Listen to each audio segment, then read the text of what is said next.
हाय, कैसे हो। इस वाली वीडियो में ना एक क्वेश्चन है।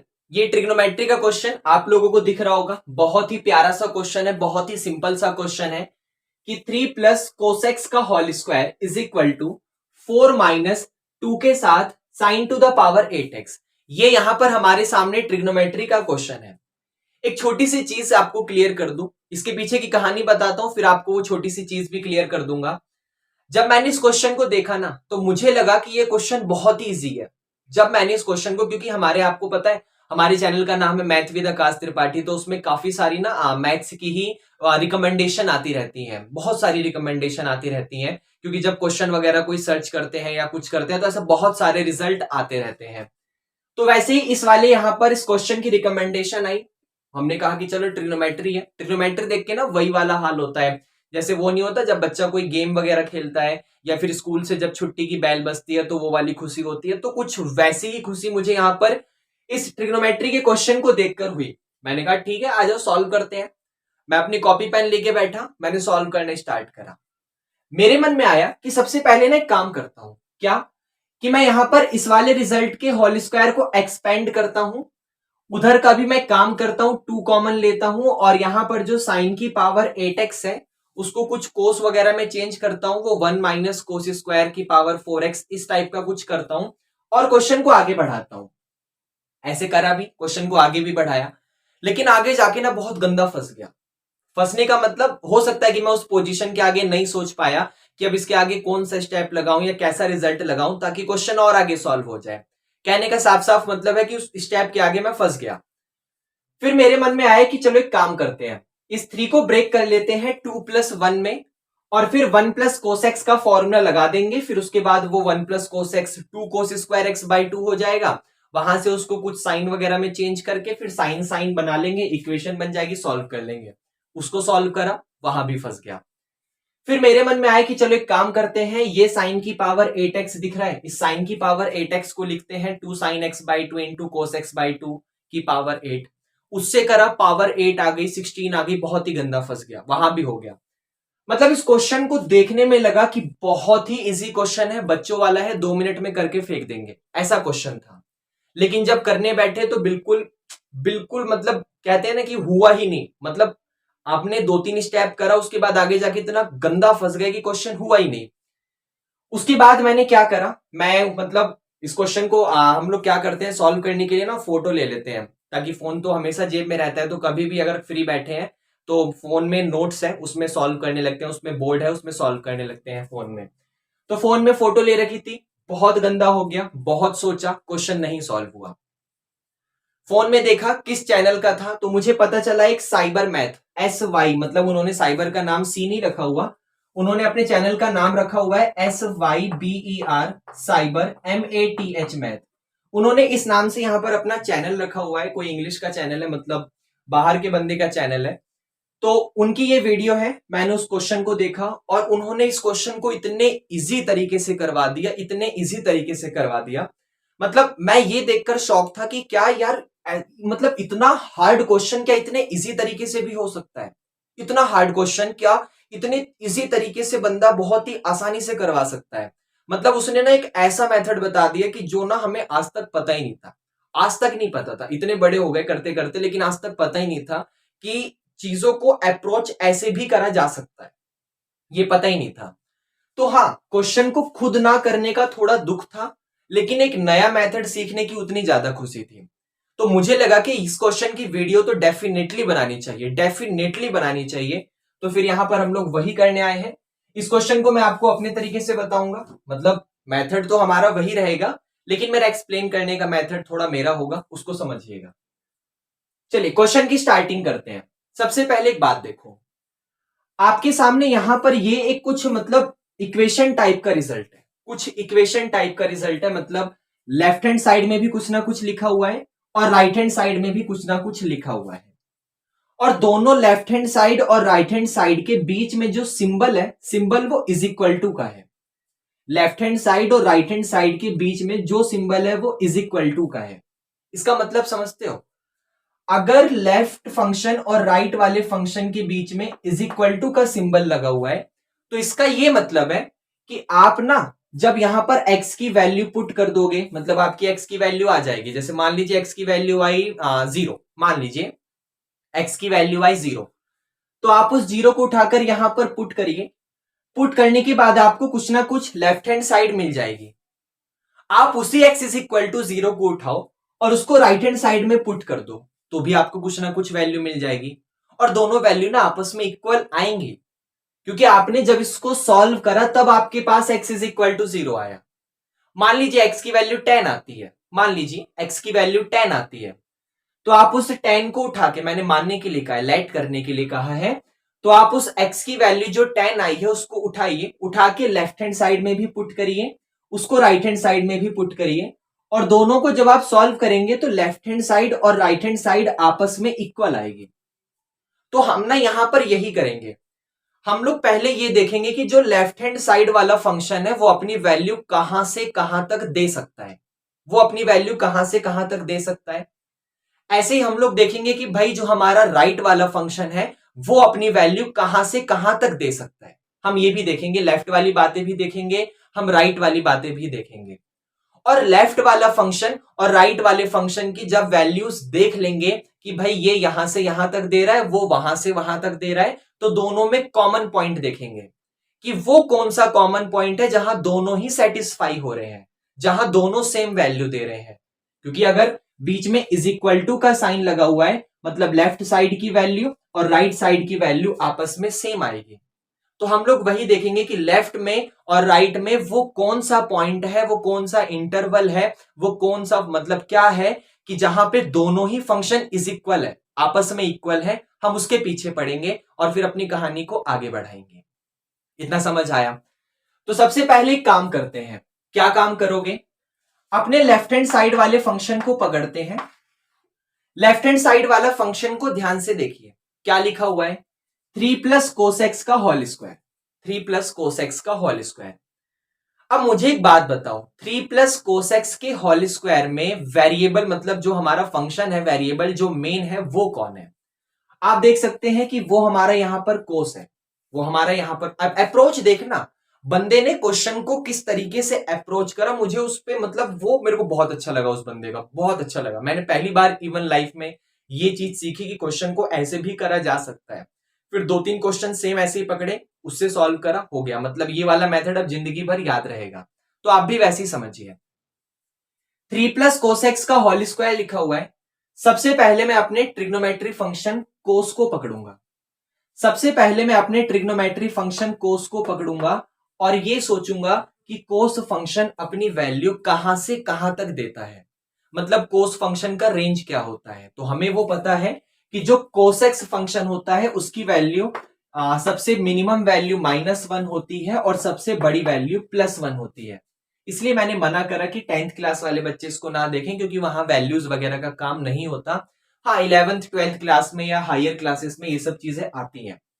तो कोसेक्स की जो वैल्यू होती है वो -1 से लेकर 1 तक होती है। मतलब मैं सेम टू सेम ऐसा ही फंक्शन बनाऊंगा, स्टार्ट करूंगा कोसेक्स से, क्योंकि मुझे कोसेक्स के बारे में नॉलेज है। अब कोसेक्स के बगल में जो 3 लिखा हुआ है वो प्लस का है, मतलब कोसेक्स +3 लिखा हुआ है। तो एक काम करो, इस कोसेक्स में 3 प्लस करो, मतलब पूरी की पूरी कंडीशन में 3 प्लस करो। भाई सबसे पहले आपने स्टार्ट करा यहां से, कोसेक्स वाली कंडीशन से।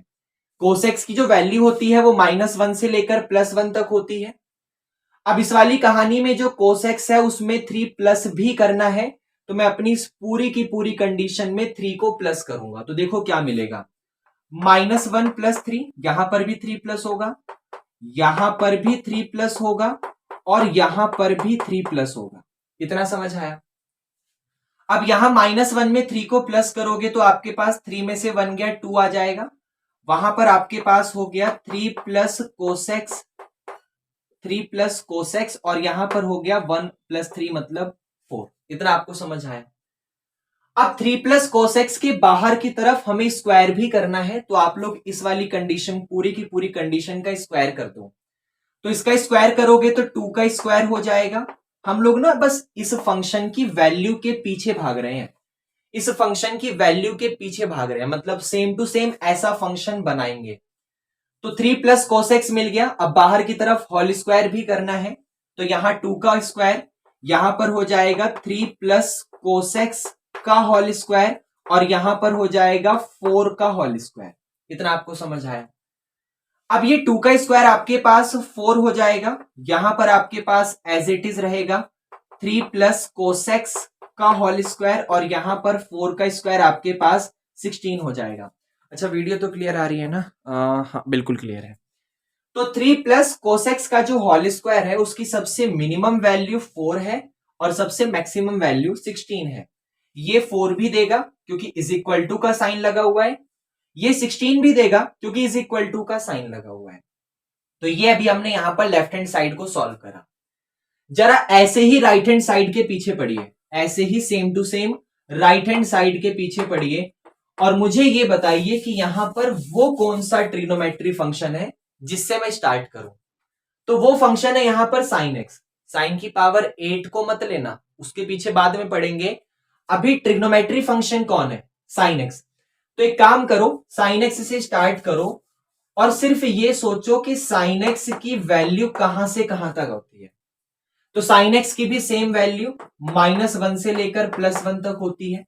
मतलब जो साइन फंक्शन है उसकी मिनिमम वैल्यू -1 होती है और उसकी मैक्सिमम वैल्यू +1 होती है। इतना आपको समझ आया? अब हमें यहां पर उसी साइन फंक्शन की पावर 8 करनी है। तो सबसे पहले ना, ये सबसे खास बात, जब भी हम पावर 8 करते हैं तो ये जो पावर 8 है वो एक इवन नंबर है और आप किसी भी नेगेटिव नंबर की पावर इवन कर दो तो सबसे स्मॉलेस्ट वैल्यू 0 आती है। जैसे एग्जांपल के लिए मान लीजिए आपके पास एक इंटरवल है -2 से लेकर +2 तक। मान लो ये इंटरवल है -2 से लेकर +3 मान लो, +3 मान लो। तो जब आप इसका स्क्वायर करेंगे ना, मतलब इसका कोई पावर वगैरह करेंगे, कुछ ऐसा करेंगे, तो रिजल्ट हमें मिलेगा -2 का प्लस का 4 मत लिख देना, ऐसा मत कर देना -2 का लिख दो प्लस का 4 और 3 का लिख दो 9, नहीं ये गलत हो जाएगा। माइनस वाली कंडीशन ना, जब भी किसी की इवन पावर करते हैं तो माइनस वाले सारे नंबर खत्म हो जाते हैं, क्योंकि जब भी किसी की इवन पावर करते हैं तो एक नॉन नेगेटिव नंबर आता है, मतलब नेगेटिव नहीं आता, 0 पॉजिटिव में कुछ भी आ सकता है। तो याद रखना, जब भी आप किसी की इवन पावर करते हो तो रिजल्ट 0 से स्टार्ट होता है और मैक्सिमम वहां तक जाता है जहां सबसे बड़ी वैल्यू मिलेगी। तो सबसे बड़ी वैल्यू 3 का स्क्वायर मतलब 9 तक जाएगा। तो वैसे ही जब आप इसकी पावर 8 करेंगे, मतलब जब आप साइन की पावर 8x करेंगे तो ये -1 की पावर 8 प्लस का 1 नहीं हो जाएगा, वो स्टार्ट आपके सामने 0 से होगा। वो स्टार्ट 0 से होगा क्योंकि किसी की भी जब इवन पावर करते हैं तो सबसे स्मॉलेस्ट वैल्यू 0 मिलती है और 1 की पावर 8 तो आपके सामने 1 ही रह जाएगा। एक तो ये कहानी सबसे इंपॉर्टेंट थी। अब उसके बाद आप देख सकते हैं कि साइन की पावर 8x के बगल में माइनस का 2 लिखा हुआ है, तो अब हम लोग इसमें -2 से मल्टीप्लाई भी करेंगे। तो आपको पता है जब भी आप किसी नेगेटिव नंबर से मल्टीप्लाई करते हो तो इनइक्वालिटी का ना साइन चेंज हो जाता है। तो जब आप इसमें -2 से मल्टीप्लाई करेंगे तो 0 में -2 की मल्टीप्लाई करोगे तो 0 ही आएगा और ये जो इनइक्वालिटी का साइन अभी वैसा है ना, उस तरफ है, वो इधर हो जाएगा क्योंकि आप एक नेगेटिव नंबर से मल्टीप्लाई कर रहे हो और नेगेटिव नंबर से मल्टीप्लाई करते वक्त इनइक्वालिटी का जो साइन है वो चेंज हो जाता है। अगर पहले उस तरफ था, लेस देन वाली कंडीशन में था, तो अब ग्रेटर देन वाली कंडीशन में आ जाएगा और +1 में -2 की करोगे तो यहां -2 आ जाएगा। अब हमें उसके पास -2 साइन की पावर 8x के पास 4 को प्लस करना है, तो अब 4 को प्लस करो। तो 0 में 4 प्लस करोगे तो 4 ही आएगा, यहां पर हो जाएगा 4 -2 के साथ साइन की पावर 8x और यहां पे 4 प्लस करोगे तो 4 में से 2 जाएगा तो 2 आ जाएगा। अब इस वाले फंक्शन की कहानी का मतलब है, जो राइट हैंड साइड वाला फंक्शन था उसकी कहानी का मतलब है, उसकी वैल्यू का मतलब है कि जो उसकी सबसे मिनिमम वैल्यू है वो 2 है और जो सबसे मैक्सिमम वैल्यू है वो 4 है। मतलब ये 2 भी दे रहा है क्योंकि यहां इज इक्वल टू का साइन लगा हुआ है और ये 4 भी दे रहा है क्योंकि यहां इज इक्वल टू का साइन लगा हुआ है। इतना आपको समझ आया? अब जरा कहानी में सबसे इंटरेस्टिंग बात सुनो, जो मुझे उस बंदे की सही लगी। उसने क्या बोला? कह रहा कि ये फंक्शन 2 से लेकर 4 तक देता है, ये वाला फंक्शन 4 से लेकर 16 तक देता है। तो वो कौन सा पॉइंट है जहां दोनों पे फंक्शन सेटिस्फाई हो रहे हैं, जहां पे ये भी वैल्यू वही दे रहा है, ये भी वही वैल्यू दे रहा है। मतलब यहां पर x की जगह कुछ ना कुछ पुट करोगे तो सॉल्व होके जो आंसर आएगा वही आंसर यहां पर भी जब x की जगह कुछ ना कुछ पुट करोगे तो सॉल्व होने के बाद आएगा। तो ये अपनी वैल्यू 2 से लेकर 4 तक कुछ भी दे सकता है।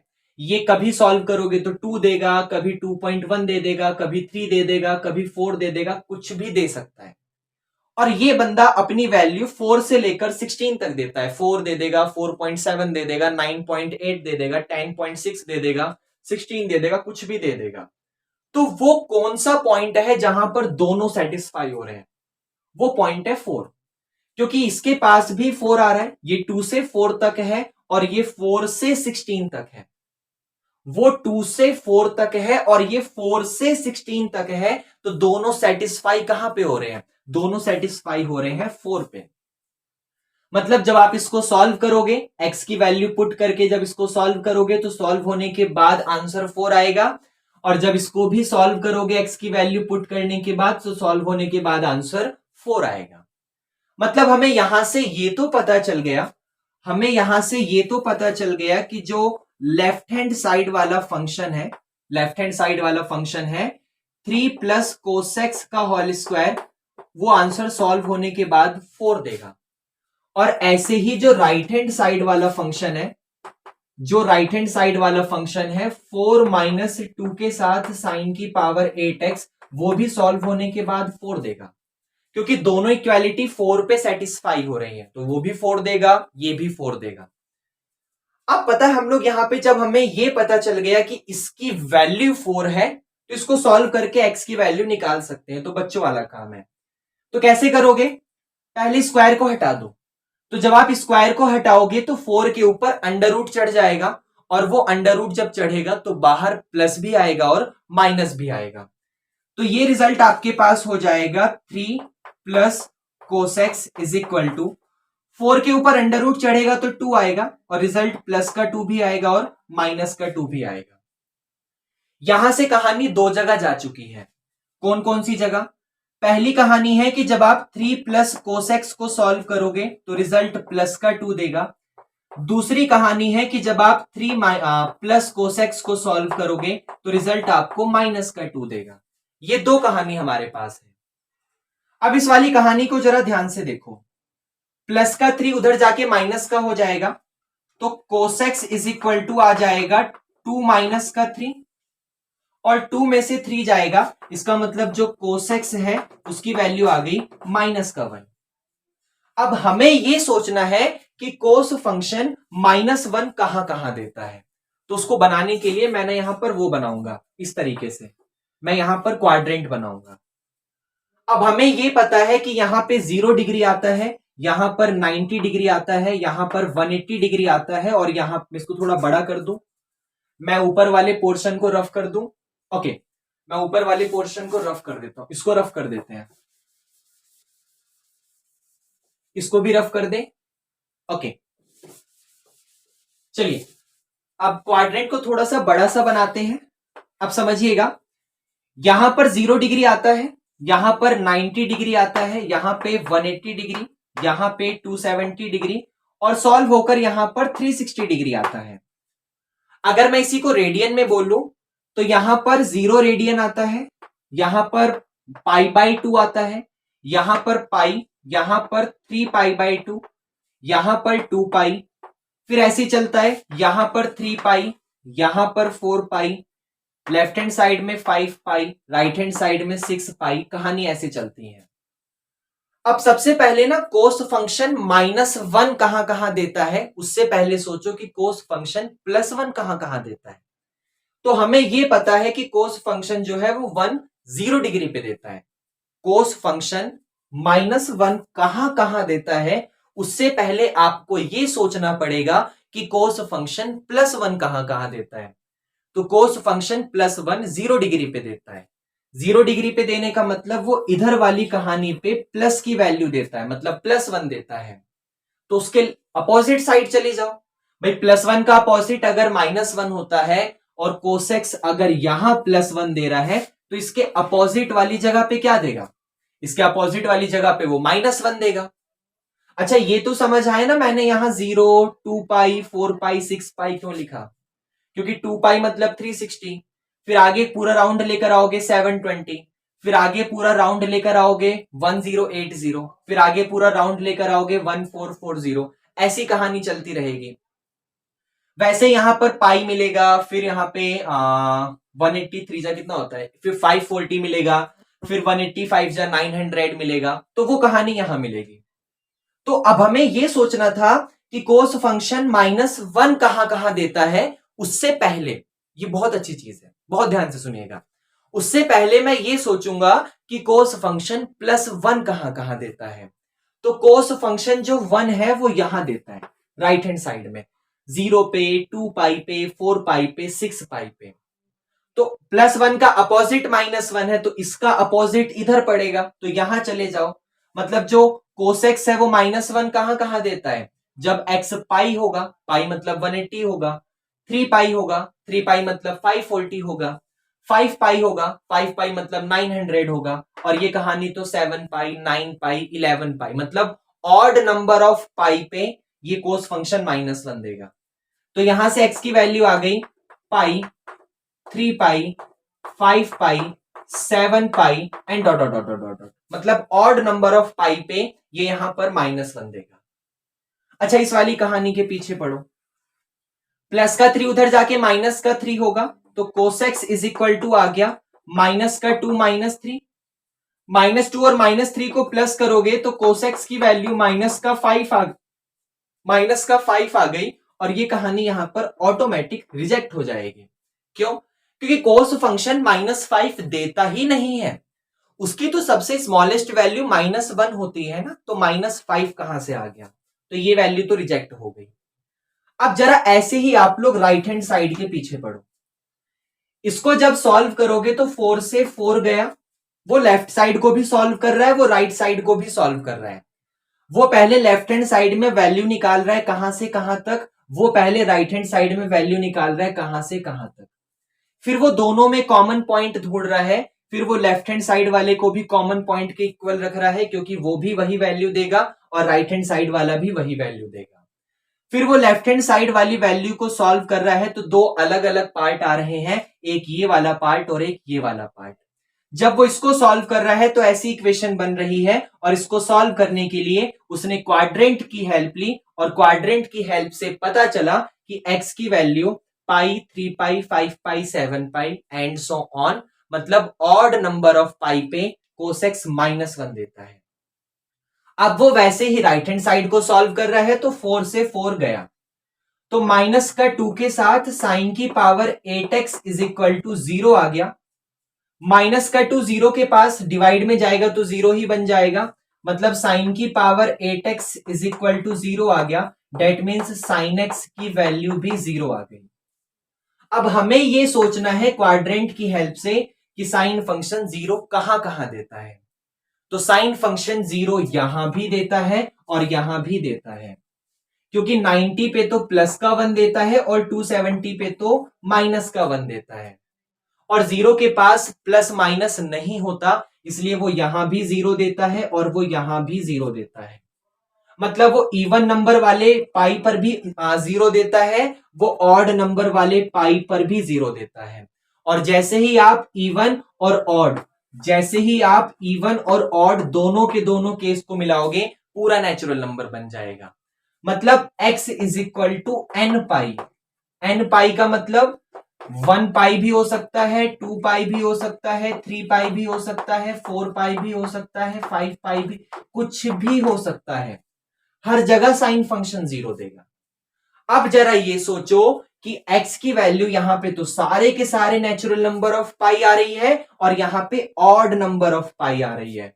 वो कह रहा है नेचुरल नंबर ऑफ पाई लो, ये कह रहा है ऑड नंबर ऑफ पाई लो, दोनों कहां सेटिस्फाई है, दोनों क्या लेने के लिए कह रहे हैं।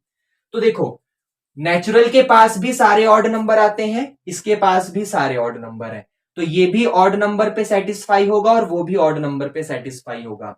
क्योंकि इसके पास 2 पाई है तो इसके पास 2 पाई नहीं है, तो इवन वाला केस तो उसके पास है लेकिन इसके पास नहीं है ना, तो ऐसे कैसे ले लोगे, दोनों जगह होना चाहिए। तो ये भी ऑड नंबर ऑफ पाई पे सेटिस्फाई हो रहा है, वो भी ऑड नंबर ऑफ पाई पे सेटिस्फाई हो रहा है।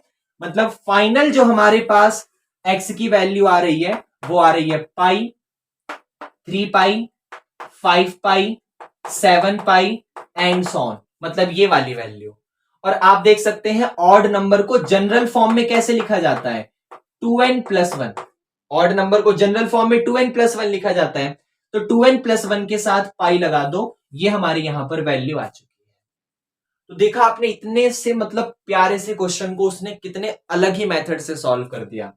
और मुझे उम्मीद है कि जैसा हमने करा वो मेथड वो आपको अच्छा भी लगा होगा, वो काफी अच्छा मेथड था। इवन मैं इंप्रेस हो गया था, मतलब ये मेथड मैंने पहली बार देखा था और मुझे इस चीज की खुशी थी।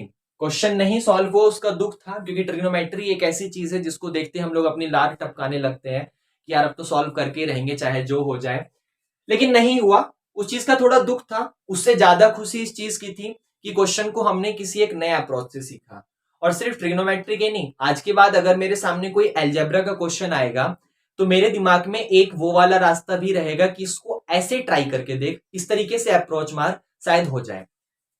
तो जैसा भी लगा क्वेश्चन कमेंट करके फीडबैक दो, जैसा भी समझाया आपको, जैसा भी समझ आया कमेंट करके फीडबैक दो।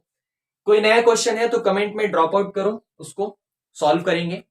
और अच्छा लगा तो प्लीज सब्सक्राइब करिए और कमेंट में फीडबैक जरूर दीजिएगा। Thank you.